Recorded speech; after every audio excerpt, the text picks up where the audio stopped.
Good afternoon. I have 1 o'clock. Nicole, does it look like we have a quorum yet? I'm still trying to determine that. Todd, let's see.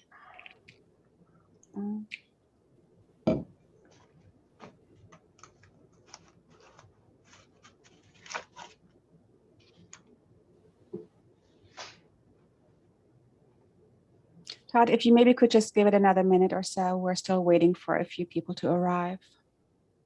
Will do. Thank you. Mm-hmm.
Todd, it looks like we have a quorum. Very good. Thank you, Nicole. Okay, welcome everybody. This is the May 10th meeting of the CVTA Technical Advisory Committee. We have on the website posted the statement regarding virtual meetings, so we will not read that. And we will now do a roll call and certification of a quorum. Nicole? Thank you, Mr. Chair. I'll start with Town of Ashland, Ms. Amos. Here. Charles City County, Ms. Russell. Here. Chesterfield County, Ms. Smith. Here. Ms. Walker. Here. Goochland County, Mr. Coleman.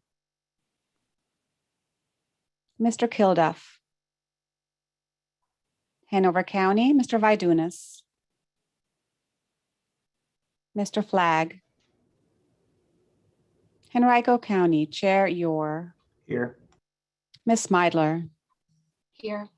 New Kent County, Mr. Stouter. Here. Ms. Leduc.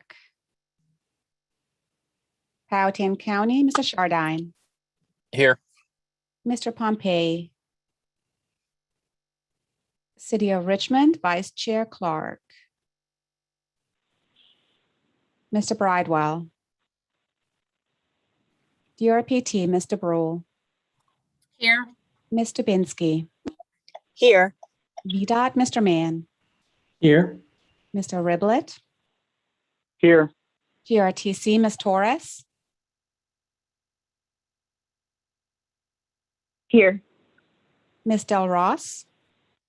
Here. RMTA, Ms. Dean. And Plan RVA, Mr. Parsons. Here. Thank you. That concludes the roll call for attendance. Mr. Chair, you have a quorum. Thank you, Nicole. I see Mr. Coleman from Goochland has now joined. All right. Next item is consideration of amendments to the meeting agenda. Chat, do we have any additional items? I'm not sure. I don't think we do, sir. No. Okay. All right. Then let's move on to public comment period. Mr. Chair, this is Nicole. Yes. I believe there's one item that we may want to recommend the MOA with between CVTA and the localities, Chat. Yes, you are correct. Thank you, Nicole. Mm-hmm. Okay. Where do we want to include that item? I would suggest maybe putting that directly after the staff update. Okay. Will that be action item or information? Information only at this time. Okay. We can actually make it part of the staff update. If that's okay. That's fine. And I guess we need to officially take action on that. So everybody in favor of approving the agenda with the additional item on the local MOA as informational, say aye. Aye. Any opposed? Okay, hearing none. Move on to public comment. Do we have anybody any request for public comment? Yes, we had one email comment that was submitted on April 28th to the CVTA account. I'll share my screen so everyone can see it.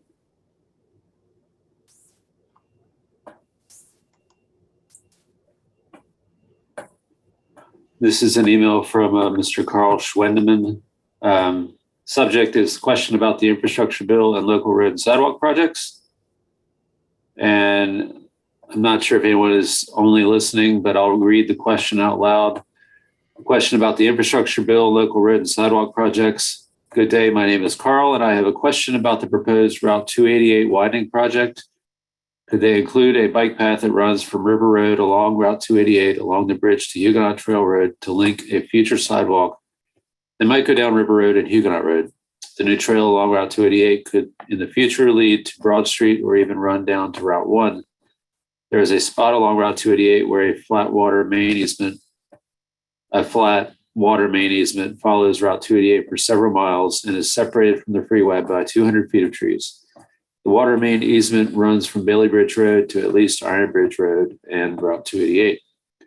I also have a question about the new infrastructure bill proposed by Joe Biden that would allow VDOT to do something big like widen Interstate 95 to 10 lanes, 5 lanes north and south from Interstate 95 and 295 to the town of Ashland, or remove every railroad crossing in the Richmond region and replace them with overpasses, or put the Richmond region sidewalk building program into hyperdrive. Thank you, Carl.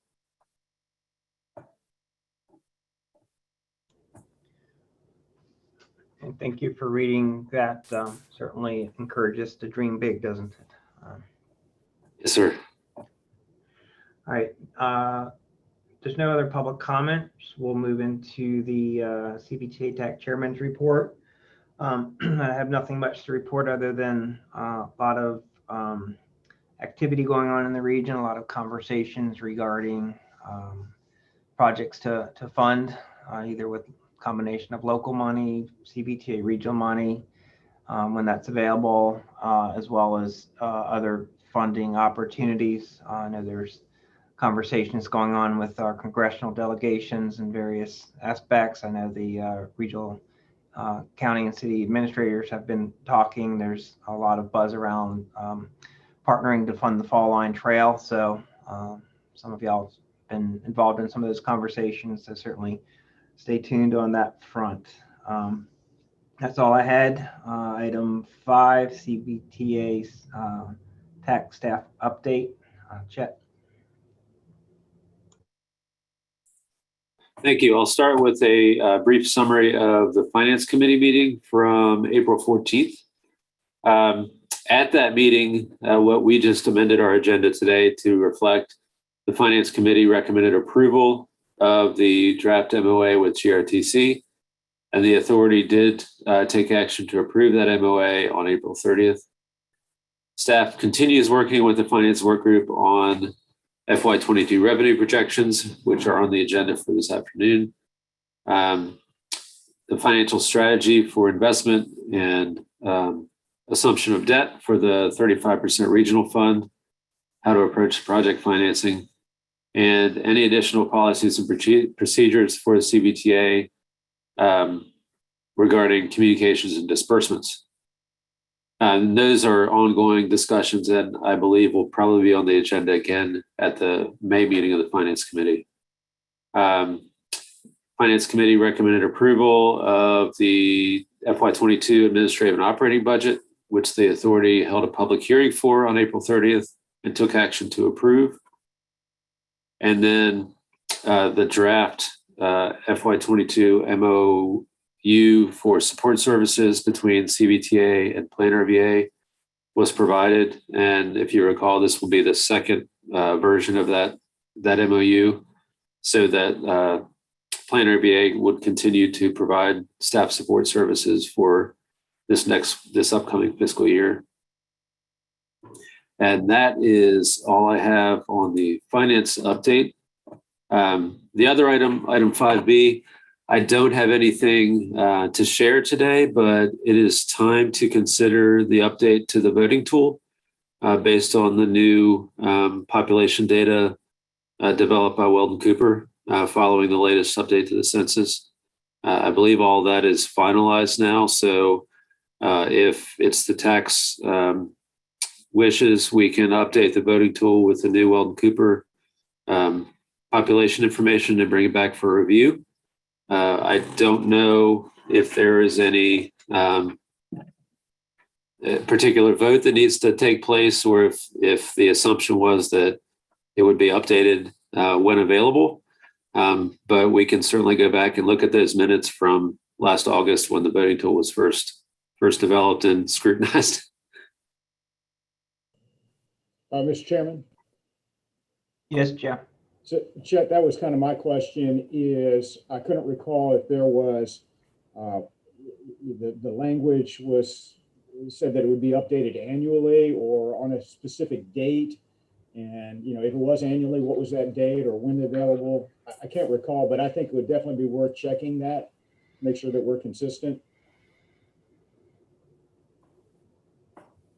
Yes, sir. Understood.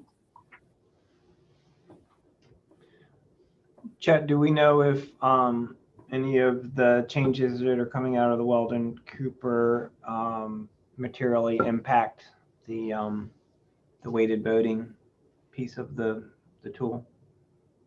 I do not believe they do impact the weighted voting, but I can't confirm. That's just conjecture right now. We'll have to look at it in more detail. Yes, Eric.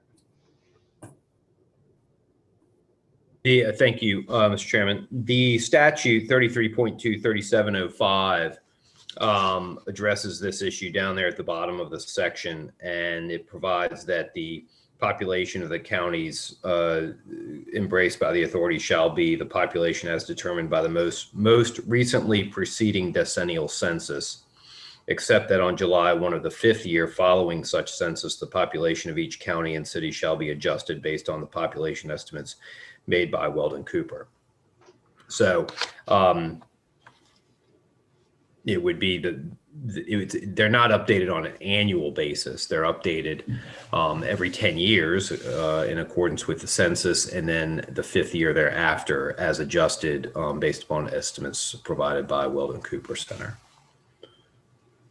Thank you for that clarification. So Chet, just to be clear then, is the information you have that's relevant to the voting tool, is that the census data information or is that the Weldon Cooper information? Because we're on the census year change now. Right, we have both. So based on what Mr. Gregory just shared, we would use the census data to provide the new update. Okay, so the suggestion is you're going to disseminate that to this group for review? Yes, sir. And as I recall, the voting tool was developed and approved through the Technical Advisory Committee. Did the full body take action to accept that voting tool? I know there was much obviously discussion at and following the first full meeting, but was it just sent back to TAC for clarification? That's a great question. We'll have to, staff will look into it and make sure we understand the process. Okay. Well, at a minimum, it needs to come back through TAC. So as soon as you have the information ready to share with this group, go ahead and do so, and then we can get clarification as if it needs to go to the full body beyond here. So, thank you. So next, and then the last item on there was the update that was just added to the agenda. Mr. Gregory, if you're able, just provide an update on the GRTC MOA. Yes, sir. Will do, Mr. Parsons, Mr. Chairman, members of the committee. We circulated a draft of the MOA with the localities. I'm sorry, I'm getting some laggy features on my feed here. But we circulated the draft MOA to the localities, which was based upon the MOA that was recently approved with GRTC, as was communicated to you all and to all the local legal counsel and to the full body as well. So I have received input back from local legal counsel from one of the jurisdictions so far, looking to hear from more of them. We'll be making revisions to that as necessary and appropriate. And if you all have any suggested changes, you can either send them directly to me or communicate those to your legal counsel who can then send them to me, whatever you wish. But we are actively working on that document, and we'll bring it back for your review later. I expect that what we're trying to do there is make the document as consistent as possible. So it's a one template that will be the same for every jurisdiction. There may be, very likely will be, some variations in the Hanover and Ashland versions of those to accommodate their relationship. But by and large, it will be consistent among all of the jurisdictions. So if you have any questions or comments, be happy to receive them, but we'll follow up with a revised draft here shortly. Mr. Chair, this is Diana. Yes, Dorana. Eric, if you could send me a copy of that draft that you sent to Richmond. I checked my email, I didn't see it. But nonetheless, you may have sent it to council, but I do want to be abreast of that draft. Absolutely. Yeah, I'll ask Chet or Nicole to send that out to the full committee so everybody has it. Make sure everybody gets it. Mr. Chairman. Yes, Joe. So Eric, I presume that Hanover's attorney is reviewing this? Yes, Mr. Walter has a copy of it. He received a copy of it when I sent it out to all of the local legal counsels. So every jurisdiction's legal counsel has a copy of it and has had it for at least a week now. And so, yeah, he has it. They all have it there. I've received proposed revisions from one jurisdiction. I believe that was Henrico County. Tom Tokar's there. Have not received any input from anybody else yet. Okay, so that means I don't have to look at it. You can, or you just chat with Dennis and see what he wants to share. And Understood. Thank you. Yes, sir. Any other questions on this item? I have a quick question. I don't know if this is for Chet or Eric, but I see it's also on the Finance Committee meeting agenda for this Wednesday as a discussion item. So what's your timeline for having the local MOUs approved at the various subcommittees and full body? Well, what I would expect is it kind of depends on the locality members and their schedules for providing input. If it gets to the end of the week and I haven't received anything from anybody, then I'll just assume or gather that the draft in its present form is acceptable, and we'll move forward with it. But you always run the danger of, well, wait a second, we do have input. So I'm trying to encourage people to provide input or let me know affirmatively that they approve it as presented. Now, I did get input from Tom Tokar's and Henrico, so I'll be incorporating his proposed revisions as necessary, and then I'll recirculate another draft. I'll apprise the Finance Committee of where we stand with that this week at their meeting. Let them know that you all have been briefed and that we're still, awaiting input as the localities wish to provide. But hopefully we'll have it ready for proposed execution within the next 2 to 3 weeks, I would hope, or actually within the next month, I guess, would be the process. My goal is to have it executed and sort of put to bed before the end of the fiscal year, I'm hoping. But that, a lot of that depends on the jurisdictions and how they can incorporate it and when they can incorporate it into their respective agenda. Okay, thank you. And at this point, it's not holding up any processes or distribution of funds, as the localities are already getting their 50% local share. It's just basically just establishes the formal process for all of the interactions between localities and CVTA. Correct. Okay. Very good. Mr. Chair? Yes, Dorana. Thank you. Just to comment to what Mr. Gregory said and potentially the approach, just knowing just some of the workload of our attorney's office, I would ask that it not be looked at as if you're not heard from, then everything is okay, but rather that there be some firm here from each of the localities that it is okay. That would be my ask if there's no edits. And again, I know that broadens the time frame, but as Mr. Chair stated, it's not holding up anything.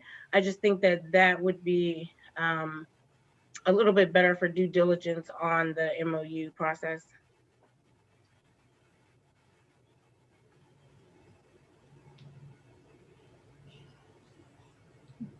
Thank you, Dorana. So is that duly noted, Chet and Eric?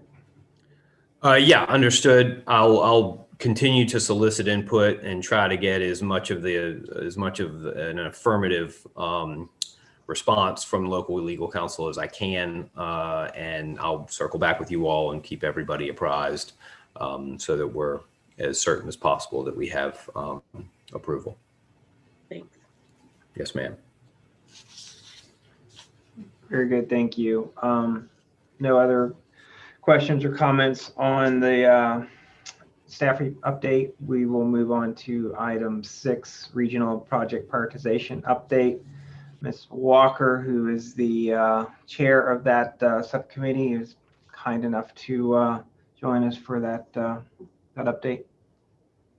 Thank you, Chair. I apologize as I'm mobile today. I'm leaving a construction project. So update on priorities. We had a good discussion on the universe of, well, not universe of projects, our projects list, our subset of projects that we would be reviewing scoring measures from. Chad and Sulab's team are testing the universe of scoring the universe of projects right now. So we went through the list of test projects that we would be reviewing those results to see if we wanted to use those or make modifications for the CVTA prioritization process. I need to send out that list just so everyone is sure about what projects we're using to review the test results from. We wanted to make sure we had a good representation for types of projects, regional projects, and that the cross-section of projects were a good representation.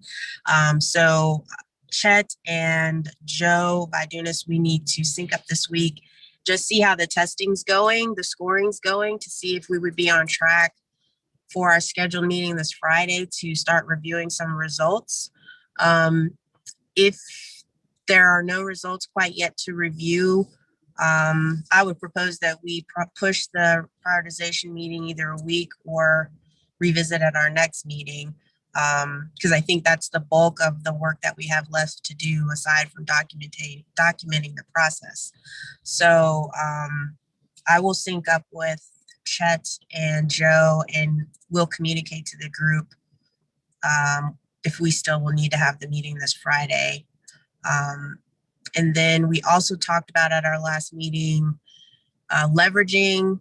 We considered what type of guidelines relative to leveraging we wanted to recommend. Ultimately, I think we ended up with not being too restrictive. We wanted to maybe note which projects would be using the regional funds for leveraging and leave it at that. still considering putting some sunset guidelines on the leveraging. We also talked about the application process.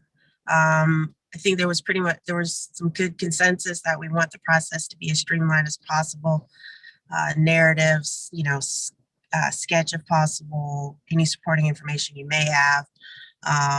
We also talked about limiting the number of applications for projects out of that could be used for the regional pot, and some discussion about how to go about limiting the number of applications. So we'll pick up on those items at our next meeting. And I think that is the bulk of the updates. And yeah, that's where I'm at with that. That's all I got, Todd.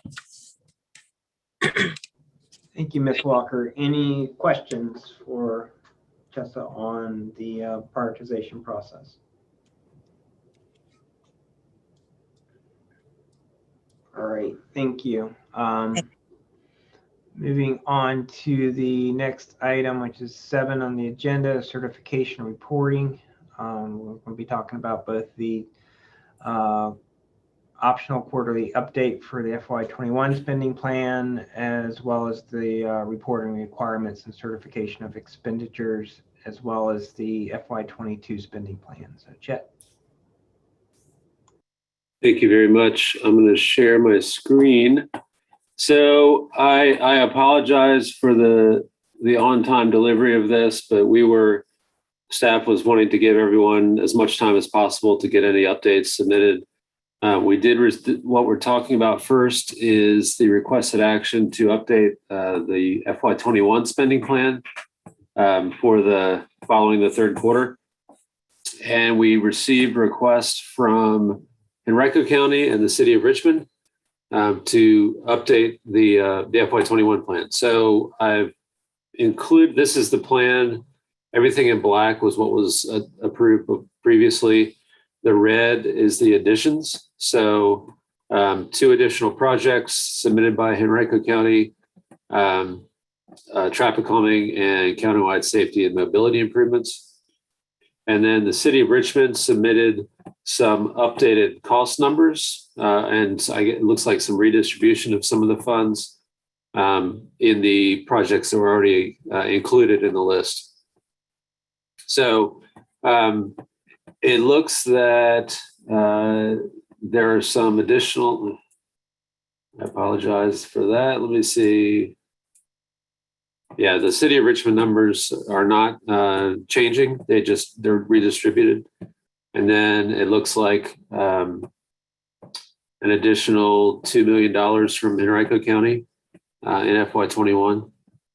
So those are the submitted requests for updating the FY21 spending plan. And again, the requested action is to, following the previous discussions, to update the spending plan and for TAC to take action on that so that it can be used as the guide for expenditure of funds this fiscal year. So between now and the end of June. Mr. Chair, this is Diana. I make a motion that we approve the updated FY21 spending plan as presented. We have a motion. Do we have a second? Go ahead in a second. All right. We have a motion and a second. Any discussion? Right. Hearing none. All in favor, please say aye. Aye. Aye. Aye. Aye. Any opposed? All right, motion carries. So that moves us on to 7B, the certification of expenditures and reporting requirements.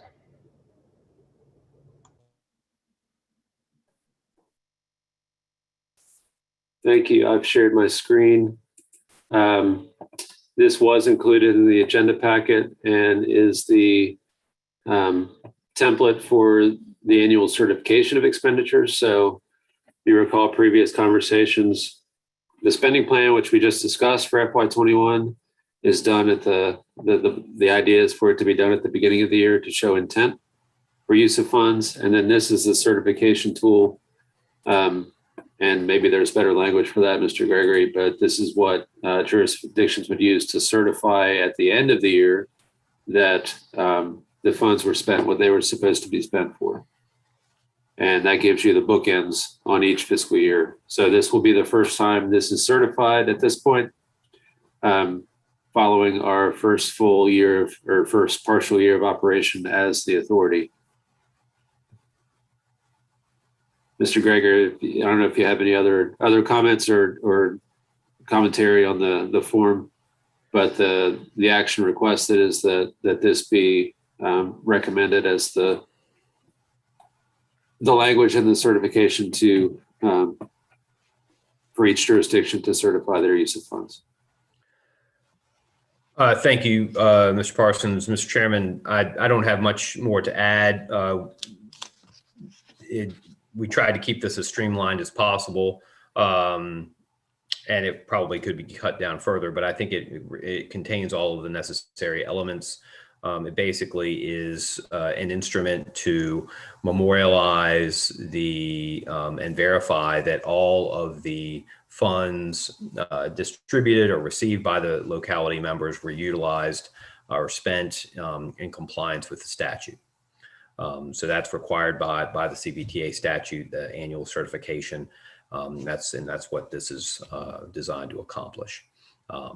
As Chet mentioned, you would have the planned expenditures submitted at the beginning of the year, then the quarterly updates, sort of providing updates about how those expenditures and projects are going, and how the money is being spent.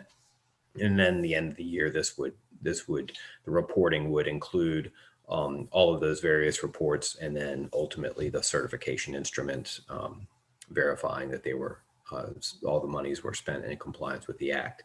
So that's what the purpose of this is. We have circulated this as we have with everything to your local legal counsel. I have received feedback on it from one of the jurisdictions. I would encourage you to confer with your legal counsel if you have questions about this draft. We'll continue to revise it or work on it as necessary, and then follow up with a revision in the near term. Happy to answer any questions. Thank you, Eric. Any questions for either Eric or Chet on this item?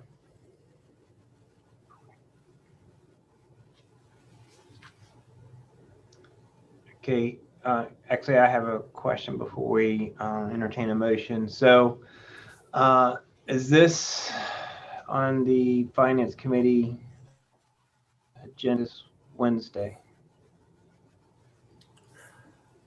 I believe it is, Chet. Is that correct? One second, I'll check.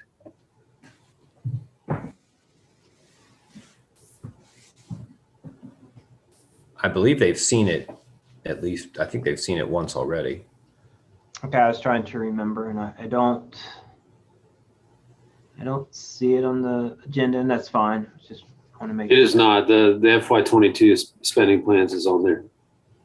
Okay, I will cover this then in my my TAC updates to make them aware of the status of it. Thank you. All right, so if there's no other questions, we'll entertain a motion.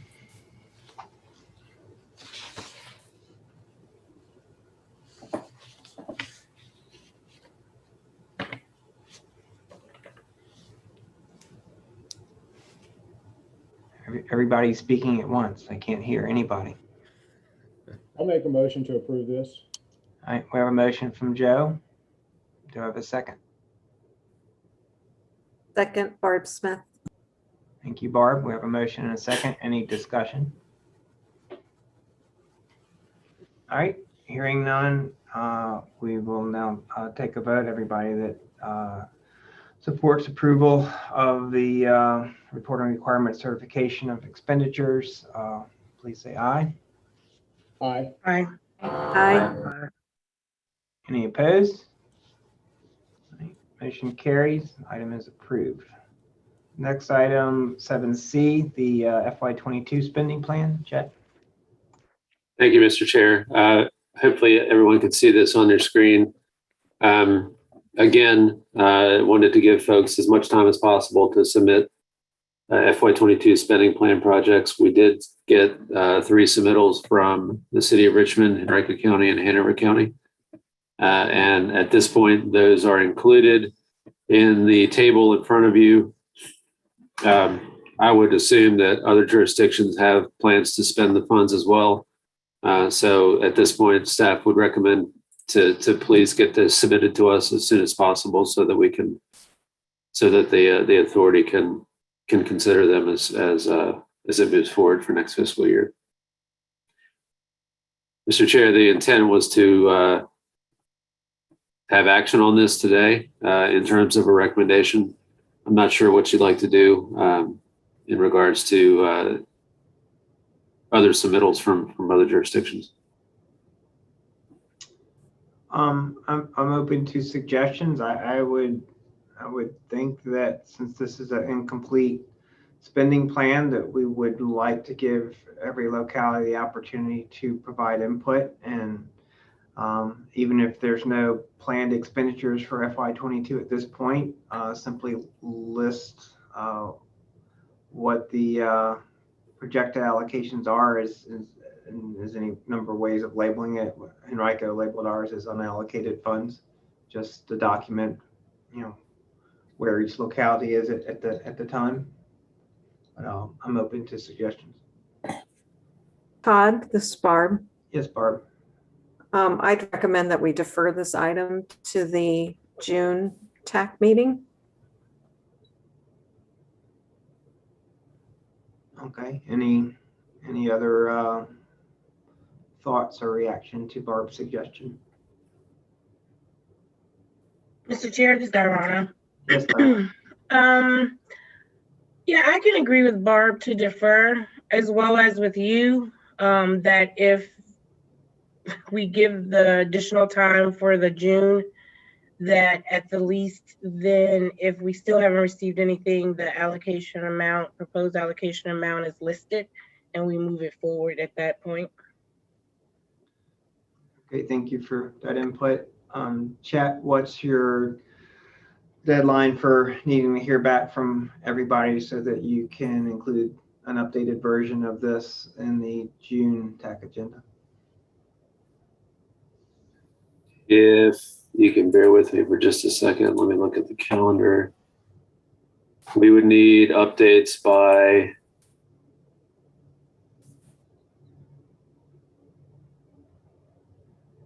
ideally June 4th. Okay. To get that turned around for the agenda. Very good. That's plenty of time for further consideration on this. Feel free to send out a reminder request to everybody so that we can get further input, and for those localities that did submit for this plan, if there's any revisions or clarifications, please provide those to check by the June 4th date as well. So unless there's any other discussion, we will defer any action on this item for this meeting. Todd, I do have just a couple things. Yes, Joe. Can you bring that spreadsheet back up? Yes. My apologies. Hold on. What I was going to point out, Chet, is that there are a couple of cells that Hanover projects that appear to be, some of the lines are cut off. Row 14 is one, I think row 23 maybe, but would you check those? Under the description, if you read the description, I think it actually carries to 3 lines.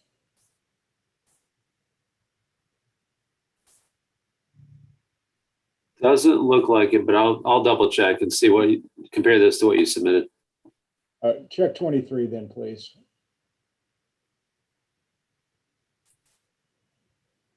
Yeah, that one looks like it's there. Now, see, basis is cut off. There you go. Yep. Check. Thank you. Just Sure. a minor thing, but more importantly, back to Todd's point about just kind of listing unallocated. I think it just adds it might get a little complicated to come up with that figure, because number one is, what projections are we using? And then number two is this thing continues. For example, Hanover didn't allocate any funds from last year, last fiscal year. And then we get into a projection going forward. I really don't know what that gets us, other than, so a lot of inconsistency probably in terms of how all of us are accounting for these things. So I would just recommend that we not list unallocated.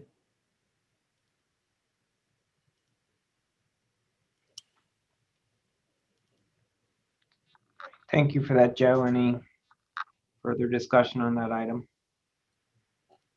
I guess unless somebody gave us the allocation figures, and then we could do the simple math between the projects versus the estimate, and then just show those in the unallocated figure.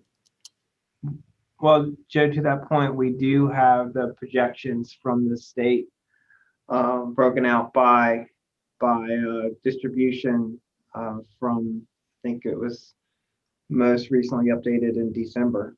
And I think that's what we're using, and they're relatively conservative numbers. But I mean, I guess you could take the position is if you're allocating anything, any amount of money, you need to make sure it's less than what the projected allocations are. So hopefully everybody that's been working on this has used some level of projection in order to figure out how to allocate the funding, whether it's to a specific project or group of projects or nothing. Hey, Todd, this is Barb. Hold on, Barb. I think Durrani was going to say something. Barb can go ahead. Okay, go ahead, Barb. Sorry about that. I agree with what Joe is saying, that with this being a spending plan, it seems like we are trying to identify the projects that we're planning to move forward with. So the unallocated line item really is just for our information and isn't really informative. And that number can change as, you know, once we get the funds, it's not going to be on the button anyway. So I don't know that there's any value in having an unallocated line item. Okay, thank you for that. So what do we put for a locality that at this point has no spending plan for 22 to acknowledge that they don't have a spending plan? I mean, we need some sort of placeholder then if we don't. Well, I think, you know, we've agreed that we can do updates to the spending plan. So when you do have that, you could request that your spending plan be included on the agenda for action and for amendments to this comprehensive spending plan.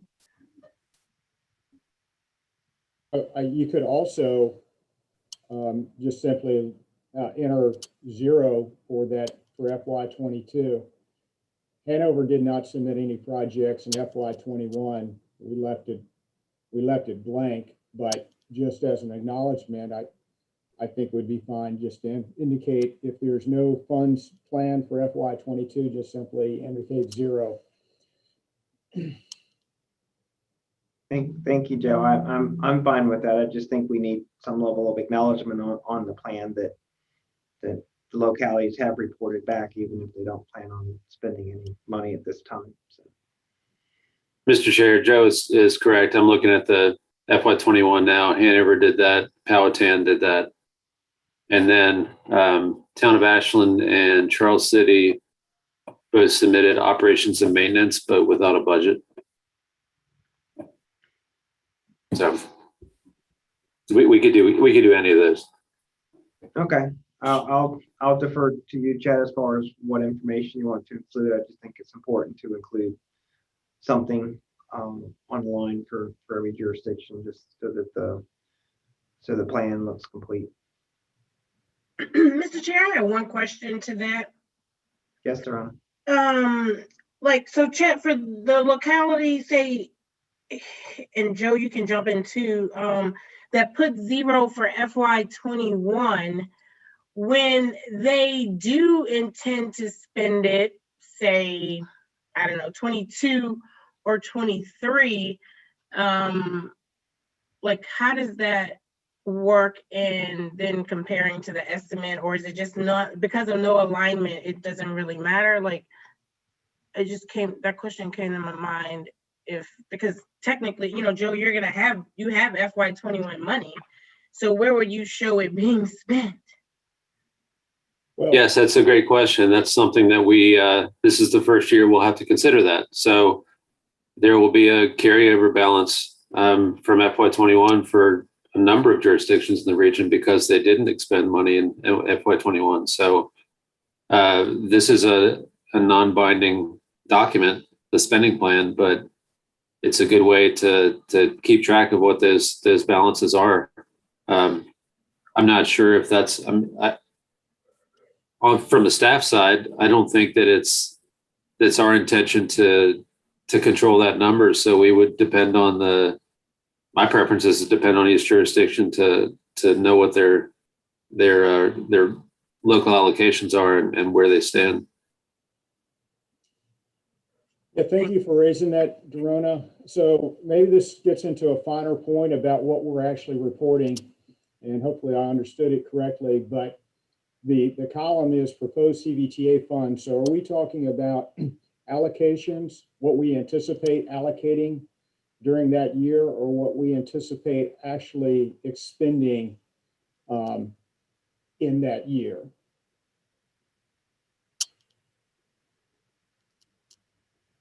Can I add something? It's Barb. Yes, Barb.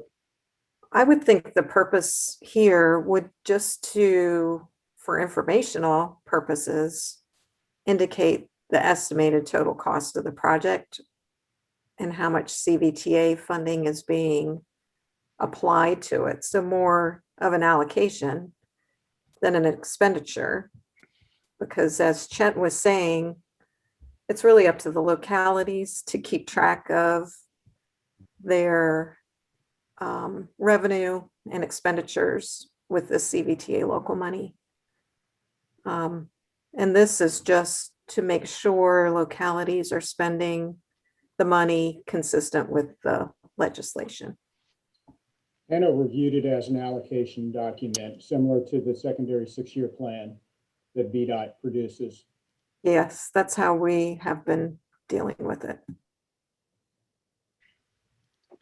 Thank you for that, Barb. And yeah, for the record, I think Henrico is approaching this as an allocation document, not a spending document, because we may or may not have spent all or a portion of the funds for any one of these categories by the end of the fiscal year, but it allows us to move forward with certain phases of projects, just as an allocation document would do. So Thank you. That was helpful. So, Mr. Chairman, perhaps just even retitling the spreadsheet might be helpful, just to clarify that point. Okay, so plan, I think we know what that means, but it could be interpreted as something else. good point. So is your suggestion, and I see a thumbs up from Barb, we consider changing this to FY21 allocation plan? I like that. Mr. Chair, Yes, Dorona. just one comment on that is, and the only reason I say that is, again, we're using each localities, it's not like a VDOT centralized, here's your estimated amount of money. It's being based on each locality deriving its estimated annual amount and then putting it on the paper. So, I mean, if allocation fits that for everybody, then I'm good. But I think that little, caveat that it's not a derived from CVTA allocation number, but rather a bottom up derived number, then I'm good with allocation. Thank you for that, Dorona. Yeah, I mean, that's that issue applies whether we call it a spending plan or allocation plan. It's really the numbers are, especially at this point, still very, very vague and changing and hard to predict. So. Yeah, I think the most important part is just showing what projects you're expecting to spend money on in the upcoming year.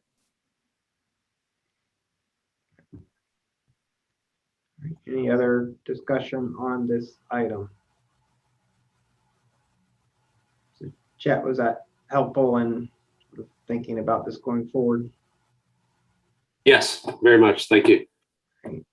So I see we've on the screen version here, we've changed this to local allocation plan. So if everybody's good with that, we will leave it there at this point, and then everybody will get any additions, revisions to the 22 plan back to chat prior to tentatively June 4th, so that we can take action at the June TAC meeting.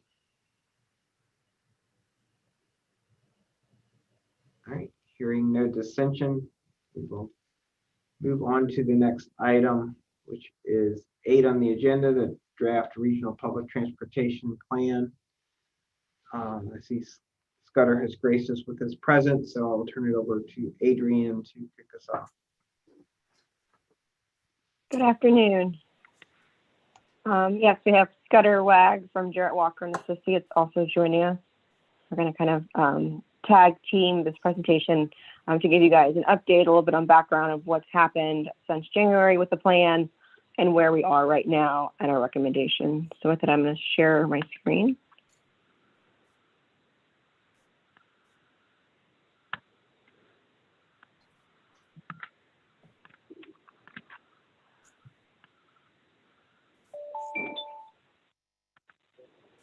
Oops.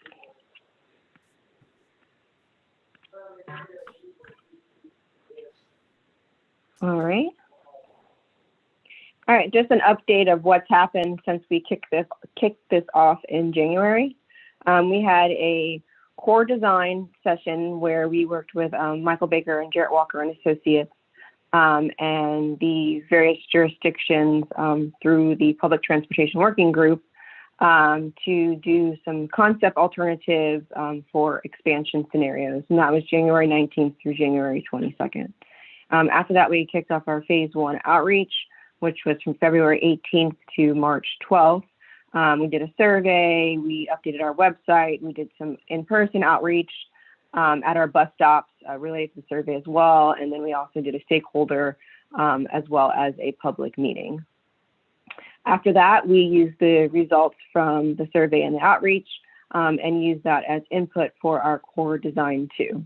And what this was looking at the 2 alternatives that we had developed and the input, and came up with kind of a recommended expansion network. So similar environment, it was virtual March 15th through March 16th, that same group came back together. And then we had a special board meeting on March 22nd where we discussed the alternative scenarios and kind of recommendation for more of a ridership priority between the ridership coverage kind of alternatives. We had another TPO Transportation Working Group meeting where we discussed the expansion priorities and a future prioritization list as far as implementation. Since that time, we've started to meet with kind of all the jurisdictions. We've reached out and have had some meetings so far and have more coming soon, and kind of laid out our priority 1, which is to maintain our existing service levels, and then to also discuss priorities for future, looking at that expansion list that we created with the working groups, as well as the plan to look in microtransit. So our draft recommendations, which I'm about to show you guys, the same presentation, went to our board on April 20th, and I'll kind of get into the next steps at the very end. So just a high level of kind of our priorities that we're recommending for our FY22 plan is kind of talking about the dollars. We plan on using the FY2021 CVTA dollars, which the projection at this point at the end of July should realize about 20.3 million. So of that, maintaining our existing service is about 20 million. We plan on having also a capital local match micro transit study, and then also being able to do the FY2023 public transportation plan. The CVTA dollars for FY22, we plan on putting in a reserve, and the estimated projection for that now is about 28.8 million, and that would go towards the service for the next year, as well as whatever the priorities kind of come out through the microtransit and the service expansion discussions that will happen in 2022. So getting a little bit deeper into just maintaining our existing service. Our system, we've already kind of acknowledged, is a regional system. We want to make sure service is not interrupted. And we really saw this during the COVID pandemic as how essential our service was compared to a lot of other agencies across the nation. GRTC never really went down too significantly, more than about 24% in our local service. And we've gone up actually since that point in time too. So the estimate again, to maintain that level of service is about $20 million. And this pie chart shows the breakdown, kind of our baseline projections for FY22. So we have the FTA dollars, which is about 8.2 million, DRPT estimated to come in 11.9, Richmond 8.1, Henrico 4.3, and then we have the Chesterfield contributions about 1.2, Petersburg, several business partnerships. We have fares in there estimating about 6.8. Other sources, looking at Federal CARES Act, and then the CVTA dollars making up that last chunk. So capital projects is our second priority amongst that list to fund with the CVTA dollars. And what we plan on doing is we require usually a 4% match of local for a lot of our grants. So instead of doing the 4%, it would be 2% would be CVTA, and then 2% would also be from the jurisdictions. Several projects that we already have approval for FY22 are several studies, dedicated lane study, next BRT, and modifications for our BRT stations to be able to use articulated vehicles. So all of this adds up to roughly about $600,000 for CVTA dollars. We're also looking at coming up with our full list of large capital projects, any sort of reserve needed for future years once we kind of go through those studies especially, but fleet replacement expansion, neighborhood transfer centers, as well as the downtown transfer center. Priority 3 is looking at a micro transit study. This is something that would complement our current fixed route system. We know that there are several areas that just wouldn't really support the same fixed route model based on their density. A lot of the rural jurisdictions, especially, we see this. So we plan on allocating about $200,000 to do the study, see what kind of mode options are out there, and then have a discussion of what would fit for some of the other jurisdictions. And then last one is the prioritized expansion. So just continuing to refine this list. We have a recommended list of full expansion priorities, but working with the jurisdictions again.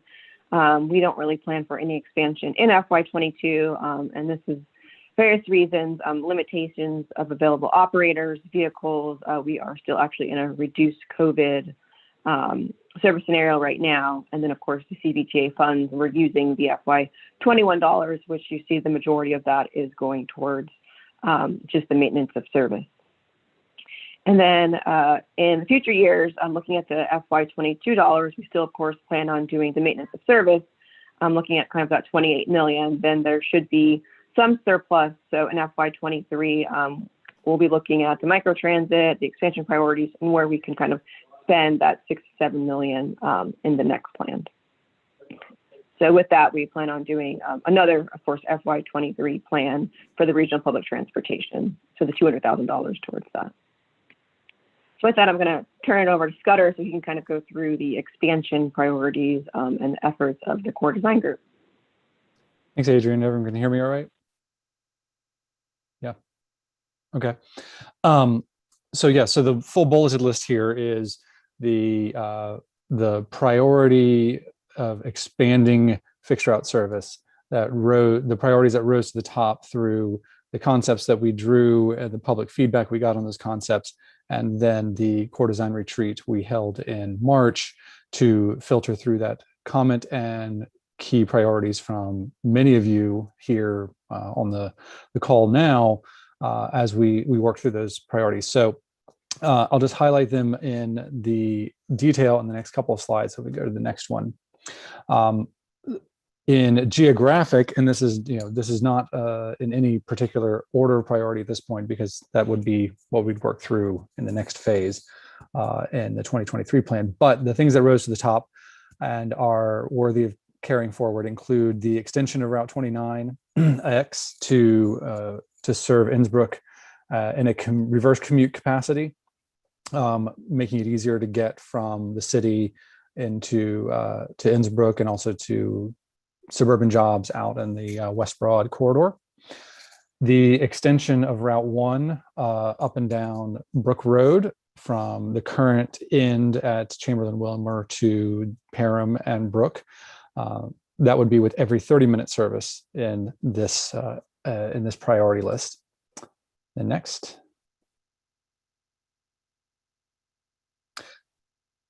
The going from left to right, kind of around the clock face on this graphic, would start with the improvements to Route 5, which would become every 10 minutes from Carytown through VCU downtown to the east end of Richmond.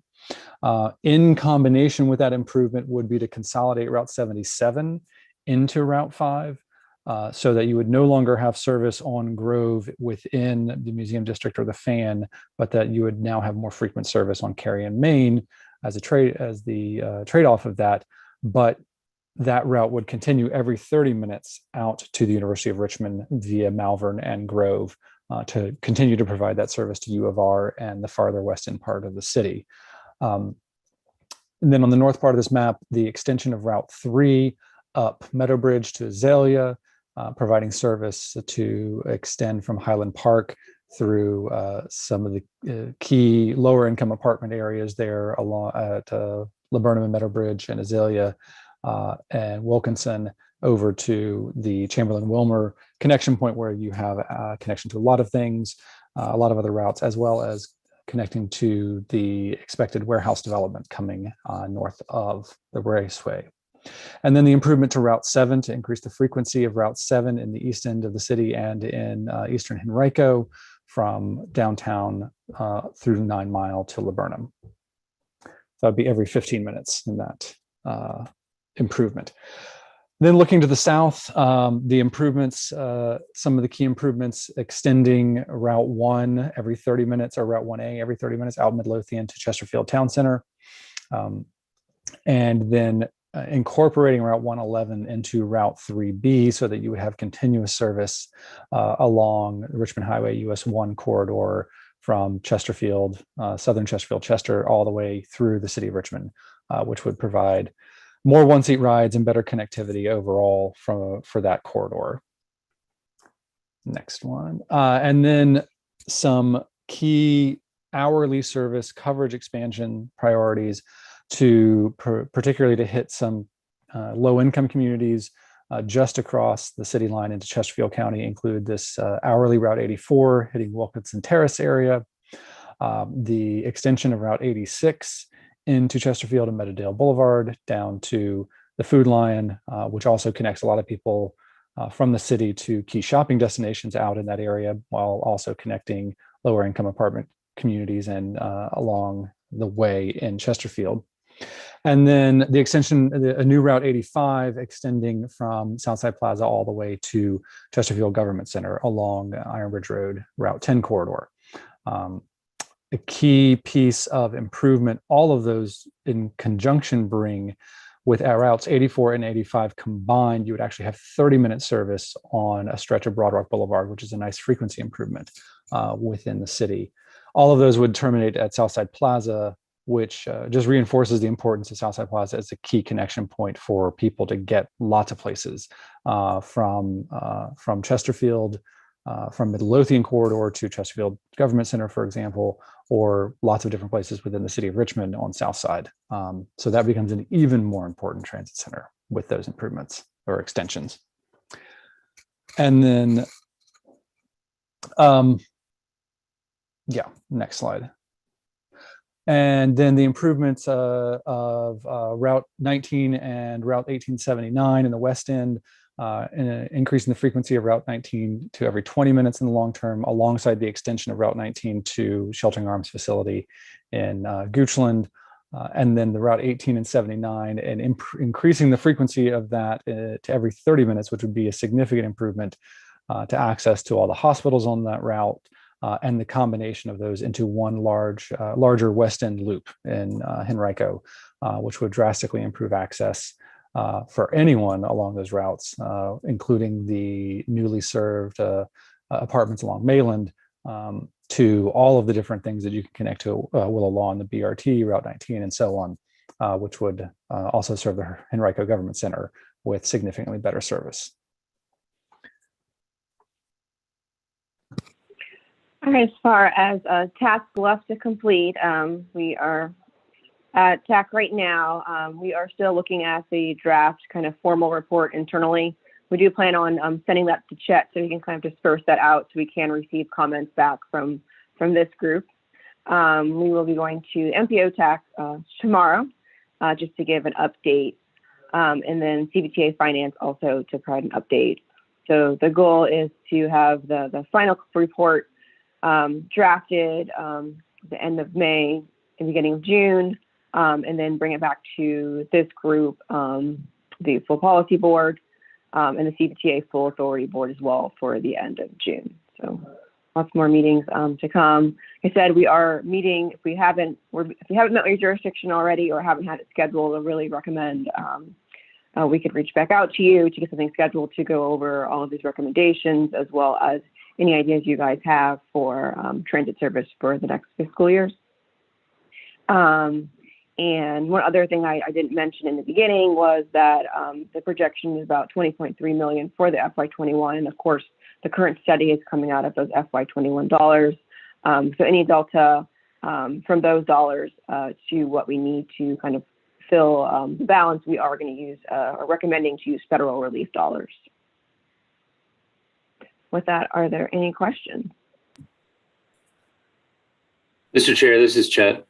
Yes, Chet. Just a clarification on the schedule that Adrian shared. It's very comprehensive, and the action items are for CVTA TAC and the full authority. I believe, Adrian, every other item there's information, including feedback from Finance Committee, but the recommendation is going to rest with this committee. Okay. Todd, this is Barb. Yes, Barb. Adrian, you said you've got the 3 priorities for FY22. Yeah. And expansion won't be something that we talk about for 22. It'll be for 23. Yeah, at this point in time, we'll just work on the priorities within that prioritization and the 23 plan for expansion. If anything happens to change throughout the fiscal year, I mean, as far as resources or conversations, then we can have that conversation at that point in time. But at this point in time, we're not planning on really any expansion within 22. Okay, thank you. Further questions for Adrian or Scudder? Mr. Chair, this is Diana. Yes, Diana. Thanks, Adrian and Scudder, for the presentation. I just had a quick question as well on the expansion priorities. I know that we've just been trying to reach out to some of the rural partners, and I do see additional investment in the micro mobility. I know when speaking to them, they did talk a little bit more on actual like transit routes, some form where they're sound a little inner city, but still some kind of fixed route. And so I just wanted to share that and to hope that in the 22 process, or even in how we explain if their options are only going to be micro mobility, or if there will be some ability for the fixed transit to come into the planning process. And it would be worth noting if it is indeed something that can be done in the 22 or 23 cycle. Yeah, I mean, that'll be important as we meet with jurisdictions to kind of identify those additional priorities that we may not already have listed. But I mean, like all of it, there's finite resources, so we'll have to really work with everyone to prioritize what actually gets implemented and when.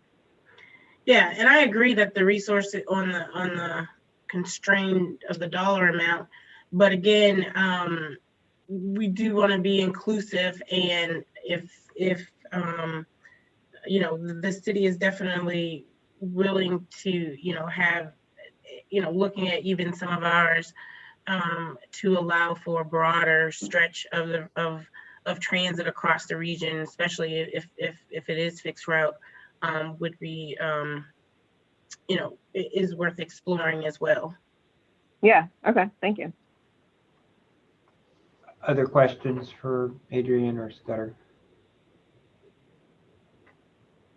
Adrian, I have a question regarding the micromobility study. What's your timeline for starting that? How long do you envision that's going to take, and what participation do you envision for that effort? Is that going to be the full group? Is it going to be just the rurals with reports back to everybody, so that if there's any coordination needed between the larger jurisdictions and the rurals, that communication can happen?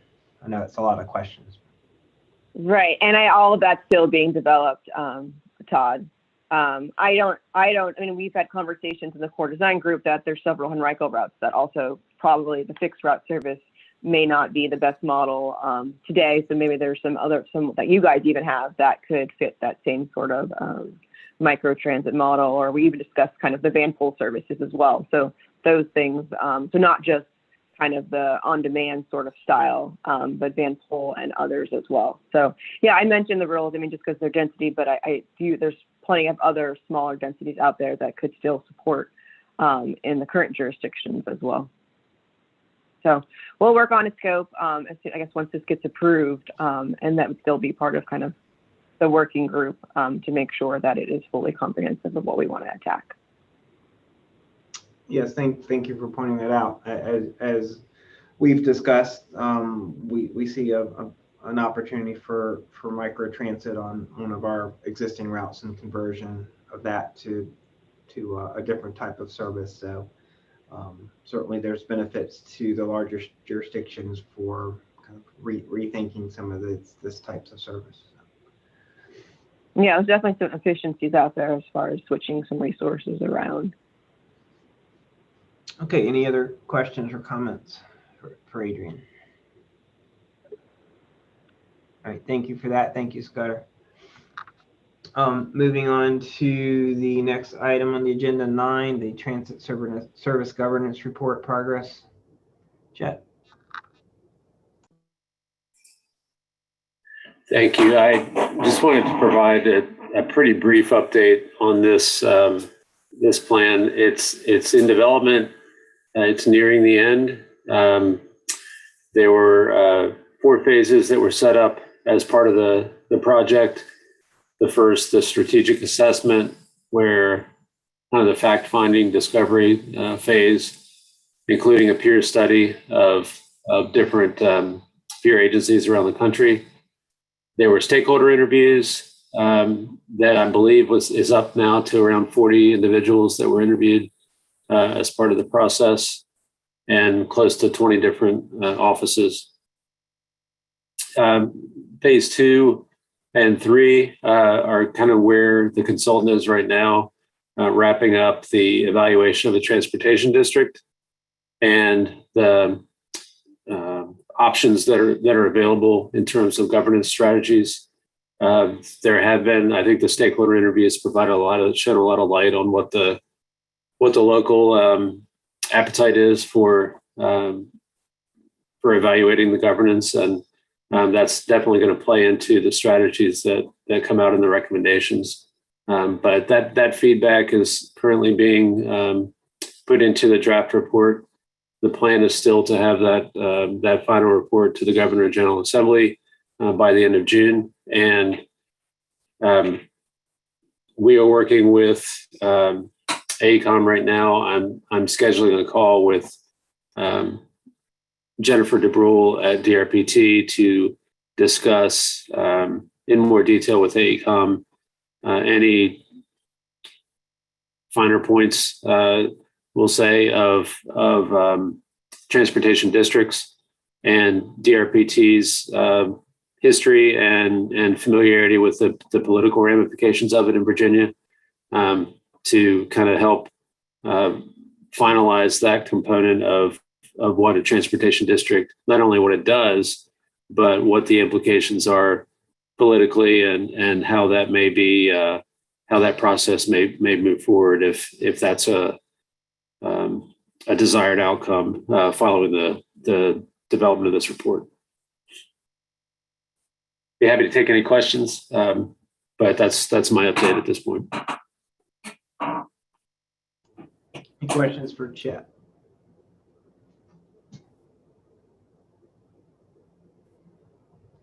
Hearing none, thank you, Chet. Next item is 10 on the agenda, CVTA TAC member comments. Does anybody have any comments for the group?